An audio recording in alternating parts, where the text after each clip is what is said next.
Moi. Et donc on le voit qu'il arrive. Donc il arrive train rentré et il va simuler, il va faire la première manœuvre que normalement il réalise au décollage à Farnborough. Donc il va cabrer l'avion à 30 degrés d'assiette et il va virer normalement sur la droite pour venir s'inverser. Voilà, donc préparez les appareils photo, ça va être très très spectaculaire.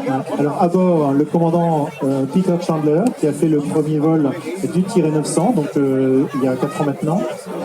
Et à sa droite, Malcolm Ridley, anglais également, tous les deux sont anglais. Et on a Ludovic Girard, le mécanicien navigant. Ils sont 3 à bord. Mais vraiment, il gagne très doucement.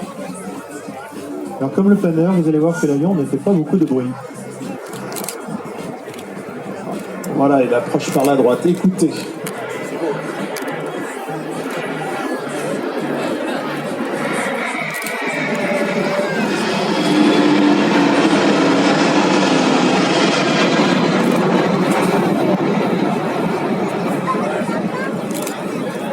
Alors là, il est plein gaz. Il va renverser sur la gauche et venir se représenter après un virage à gauche pour faire un joli 360 devant nous. Voilà, on a bien vu un plein gaz, on a vu sa fumée. Et impressionnant, hein. Toujours beaucoup d'émotion de voir ces avions, ces gros avions en évolution comme ça.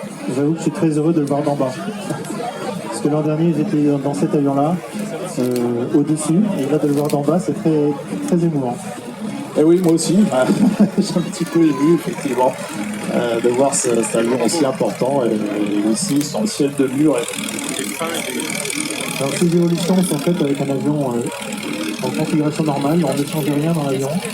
Et donc on utilise simplement les capacités de manœuvre de l'avion pour faire cette présentation en toute en douceur. Alors XW, je crois que ça veut dire Extra Wide Body, hein, c'est ça? Exactement, parce que le fuselage est plus large que celui de la 340. Donc on va partir à gauche. Ce qui fait qu'il y a beaucoup de confort dans la cabine derrière, parce que le fuselage est quand même plus gros. Alors comme les ailes sont très grandes et gracieux, on a du mal à voir que c'est vraiment plus gros.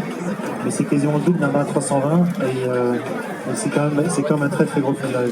Alors dans la presse aéronautique qui est toujours à utiliser des superlatifs, on dit que c'est le tueur entre guillemets de Boeing 777-300 qui est le maître, on va dire, du secteur. Et donc cet avion va vraiment révolutionner les choses et venir concurrencer le 777-300 qui est déjà ancien.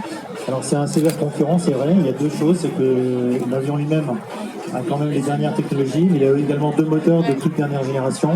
Et donc lui, le Tiré 1000 et le 900, à tous les deux. Et effectivement, on se donne une bonne place à la maison. Hein. Oui, c'est vrai. Et d'autant plus que les 777-300 sont assez anciens et qu'il faut les remplacer. Donc cette machine est toute moderne, hein, parce que je crois qu'il y a du composite dedans. Hein. Alors le fuselage est entièrement, les ailes sont entièrement en carbone. Et donc on a à peu près 90% de la surface de l'avion qui est en carbone. En masse, c'est à peu près un peu plus de 50-60% en carbone pur. Le nez reste en métal pour se protéger contre le choc de l'oiseau, mais la quasi-totalité de l'avion est en fibre, oui.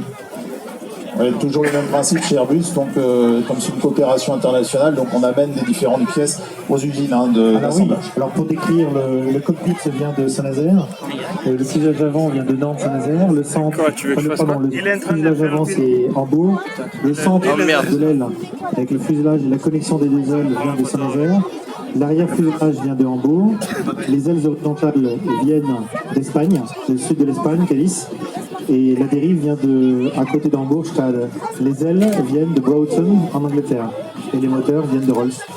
Ah oui, donc c'est Rolls-Royce Trent, donc c'est un sacré mécano. Hein. Oui. Ça, c'est aussi le savoir-faire d'Airbus, de pouvoir réaliser des super machines comme ça en faisant fabriquer différentes pièces à travers toute l'Europe. Alors là, l'avion se présente en très basse vitesse. Il est à peu près à 105 nœuds, à peu près. Je pense même qu'il doit atteindre 100 nœuds. Il a 15 degrés d'incidence, et donc il est cabré tout doucement. Et Peter le maintient full backseat, c'est-à-dire le manche complètement vers l'arrière. Et l'avion est assis sur ses moteurs tranquillement, et sur son aile bien sûr. Et le voilà qui avance tout doucement. En silence. 102, 180 km/h, grosso modo. C'est extrêmement impressionnant. C'est extrêmement maniable aussi, on voit dans les évolutions. Alors Peter le manie tout en douceur parce que l'avion est gracieux, il a les ailes avec un très joli design et le but c'est de faire tourner l'avion, de rien faire de brutal. Donc effectivement son agenda, donc là je pense qu'il devrait sortir le train je pense, mais son agenda c'est